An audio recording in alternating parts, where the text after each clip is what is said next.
Hi guys, welcome my YouTube channel. My name is Saurav और आज हम बात करेंगे गाइस बड़े इंपॉर्टेंट कुछ पॉइंट के ऊपर बात करेंगे। जैसे कोरियन लैंग्वेज के लिए अप्लाई करते हैं तो अब भी बहुत सारे स्टूडेंट्स के कमेंट आते हैं कि ये कितने साल का कोर्स है और क्या फ़ीस है इसकी।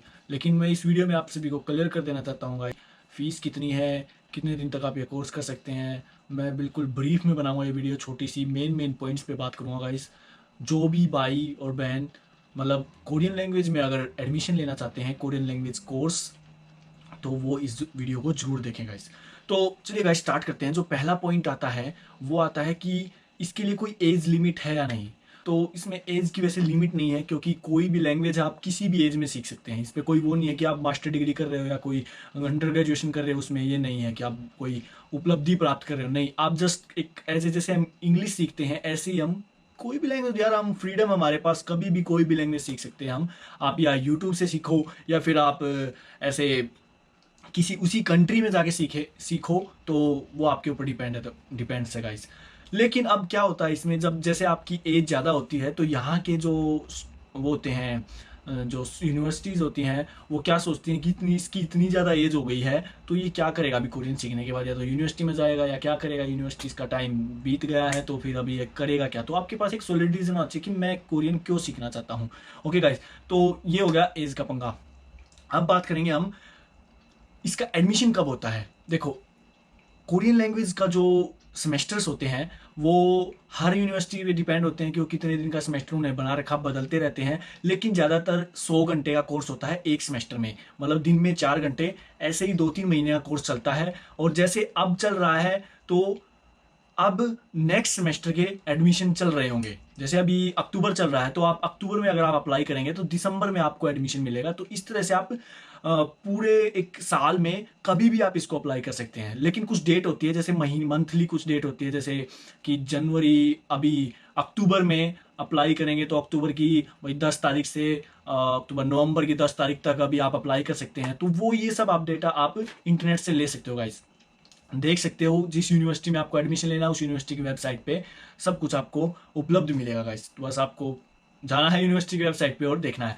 अब बात करते हैं, अब फीस कितनी है। देखो, फीस क्या होता है, सभी यूनिवर्सिटी सेम होती है। कुछ जो अगर आप शियोल से बाहर निकलोगे, शियोल से, तो आपको थोड़ी फीस सस्ती भी हो सकती है। जितनी ज़्यादा टॉप यूनिवर्सिटी में आप जाओगे तो फिर उसमें कोरियन लैंग्वेज भी थोड़ी हायर उसकी फीस होगी और थोड़ा अच्छा पढ़ाएंगे। लेकिन मैं ये सोचता हूँ कि अगर आपको कोरियन ही सीखनी है तो कोई ज़रूरी नहीं है कि आप एसएनयू से सीखें या फिर किसी और यूनिवर्सिटी से सीखें, क्योंकि उनकी किताबें एक जैसी होती हैं, सब की सब ने आप अपनी बना रखी हैं। और ज़्यादातर अगर मैं आपको प्रेफर करूँगा तो क्योंगी यूनिवर्सिटी अच्छी है। क्योंगी यूनिवर्सिटी की जो बुक्स है वो भी अच्छी हैं। मैं तो गाइज़ आपको क्योंगी यूनिवर्सिटी में आपको मैं प्रेफर करूँगा अगर आपको कोरियन सीखनी है तो उसमें आप अप्लाई कर सकते हैं। और बहुत सारी यूनिवर्सिटीज़ आप अप्लाई कर सकते हैं, कोई दिक्कत नहीं है। अब है गाइज इसकी फ़ीस, मैं जो बताना चाह रहा था, जैसे इन्होंने क्या कर रखा है, एक साल का, एक साल में 6 टर्म बना रखे हैं, 6 टर्म, जो कि ड्यूरेशन है 2 महीने का एक टर्म का।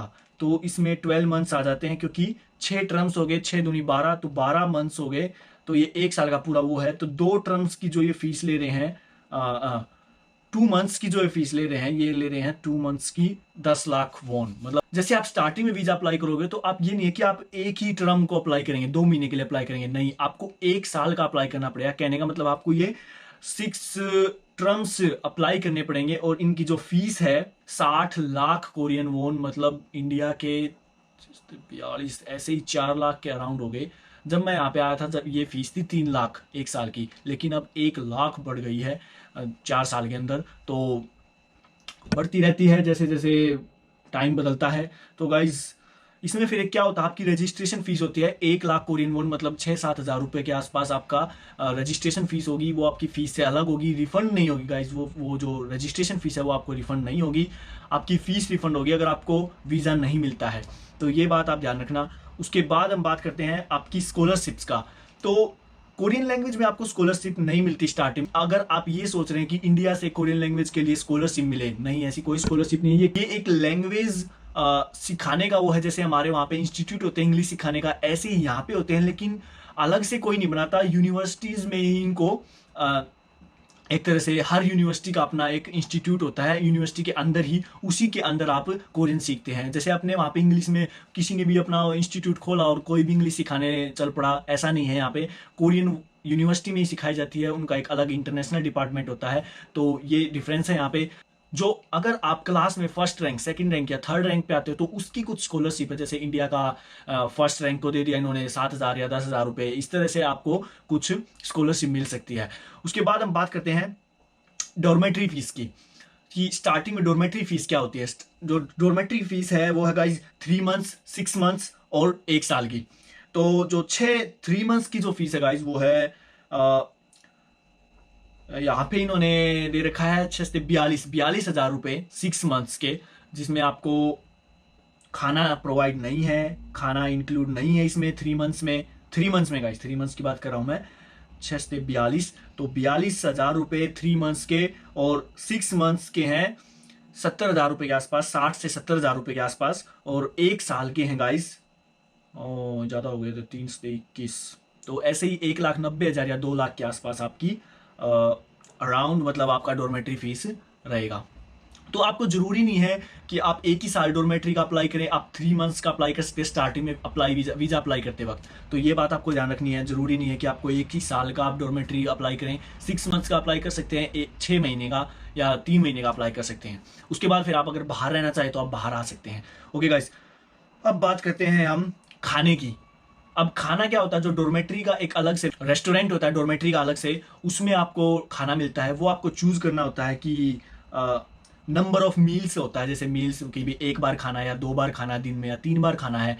तो अगर आपको कार्ड मिलता है कुछ, उसमें कुछ वो होते हैं कि भाई आप जैसे 60 टाइम्स खरीद रहे हो, या फिर 120 खरीद रहे हो, 180 खरीद रहे हो। अगर आप 180, एक हम टिकट बोल सकते हैं इनको, कि अगर आप 120, या फिर मील्स बोल सकते हैं, 120 मील्स अगर आप खरीदोगे तो आप एक सेमेस्टर में 120 बार आप खाना खा सकते हो। तो उसका मतलब ये है, या तो आप दिन में 3 बार खाओ, या दिन में 2 बार ही खाओ, या दिन में 1 बार ही खाओ, लेकिन आप 120 बार खा सकते हो। तो इस तरह से होता है।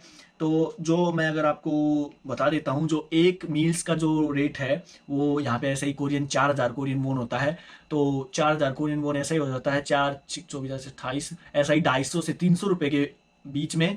तो ये आपको गाइज अगर आप 60 मील्स खरीदोगे तो ये हो जाएगा आपका 2,40,000 कोरियन वोन, 2 से 14, ऐसे ही 14,000 से 18,000 के बीच में आपका 60 मील्स रहेंगे। अब ये 60 मील्स आप दिन में 2 बार भी खा सकते हो, 1 बार भी खा सकते हो, मतलब 60 टाइम्स खा सकते हो आप, 60 बार आप खाना खा सकते हो एक। अगर या तो आप किसी दोस्त को भी खिला सकते हो इसमें से, तो वो आपके ऊपर डिपेंड्स, आप इसको कैसे यूज करते हैं। तो गाइज ऐसे ही फिर ये मतलब सस्ता, जितना ज़्यादा आप खरीदोगे ये मील्स उतना ही फिर डिस्काउंट मिलता रहता है। जैसे आप 60 खरीदोगे तो ये 4,000 का एक दे रहे हैं। अगर आप 120 खरीदोगे तो 3,800 का एक दे रहे हैं। अगर 180 का खरीदोगे तो 180 मील्स खरीदोगे तो 3,600 कोरियन वोन के 3,600 का एक आपको पड़ रहा है। तो इस तरह से ये डॉर्मेट्री का जो नंबर ऑफ मील्स हैं ये काम करता है गाइज। और जो गाइज जनरली जो क्लास होती हैं वो मॉर्निंग 9 o'clock से होती हैं और 1 बजे तक खत्म हो जाती है। 4 घंटे की क्लास होती है एक दिन में, जिसमें आपको ग्रामर पढ़ाई जाती है, आपको लिसनिंग कराई जाती है, रीडिंग कराई जाती है और स्पीकिंग कराई जाती है। तो गाइज लेवल होते हैं इसके, कोरियन लैंग्वेज के लेवल होते हैं 6। जो पहला लेवल होता है वो बिगनर होता है, पहला और दूसरा बिगनर होता है। तीसरा और जो चौथा है वो इंटरमीडिएट होता है, और उसके बाद जो 5वां और छठा होता है वो एडवांस होता है। तो इसमें जो 1 2 3 4 5 जो इन्होंने कर रखे हैं, तो इसका एक एग्जाम होता है कोरियन लैंग्वेज का। उसमें आपको क्या होता है, अगर आपके 6 लेवल आ जाते हैं तो आप एक तरह से कोरिया में एडवांस हो जाते हो, कोरियन लैंग्वेज में आप एडवांस हो जाते हो, और उतनी उसकी वैल्यू है। और अगर आप यहाँ से अगर आप किसी यूनिवर्सिटी में अप्लाई करना चाहते हैं तो इस लेवल में से आपको 3 लेवल कम से कम आपके पास होना चाहिए। ओके गाइस, तो ये था पूरा कोरियन लैंग्वेज का जो पूरा लीफलेट था गाइस, जो मैंने आपको बताया है। अगर आपको जानना है कि D4 के लिए, D4 जो कोरियन लैंग्वेज वीज़ा है, कोरियन लैंग्वेज कोर्स के लिए जो वीज़ा मिलता है D4, अगर आपको जानना है कि उसके लिए डॉक्यूमेंट्स क्या क्या चाहिए, उसकी वीडियो मैंने पहले ही बना के डाल रखी है गाइस। अगर आपको नहीं मिले तो मैं यहाँ पे डिस्क्रिप्शन में आपको लिंक मिल जाएगा। और आई होप गाइस आपको ये वीडियो अच्छी लगी होगी। मिलते हैं नेक्स्ट वीडियो में गाइस, तब तक के लिए बाय बाय।